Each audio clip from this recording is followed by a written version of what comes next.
Scandaloso, a dir poco scandaloso. È iniziato il processo di islamizzazione. Durissimo il commento del governatore Luca Zaia all'iniziativa del Comune di Venezia: vietare l'ingresso agli uomini per un'ora alla settimana nella piscina del Parco Bissuola per consentire alle donne islamiche di fare il bagno senza essere viste da nessuno, come previsto dalla loro religione. Io non ho nulla contro l'Islam, assolutamente, non ho nulla contro gli usi e i costumi degli islamici, ma è altrettanto vero che la loro libertà finisce dove inizia la nostra e viceversa.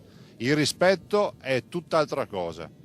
Il rispetto è condividere le loro tradizioni, ma non vietare una piscina a bambini che hanno più di 7 anni e a maschi, semplicemente perché qualcuno pensa che gli islamici si offendano. In questo caso, riflette Zaia, uno dei principi fondamentali della convivenza civile non mi pare venga rispettato. Cose del genere le abbiamo già viste negli anni, ovvero vietare il presepe negli asili per non offendere i bimbi immigrati, o peggio ancora la partita del crocifisso nelle scuole. Direi che tutte queste cose sono sostanzialmente inoculi e germi del processo di islamizzazione.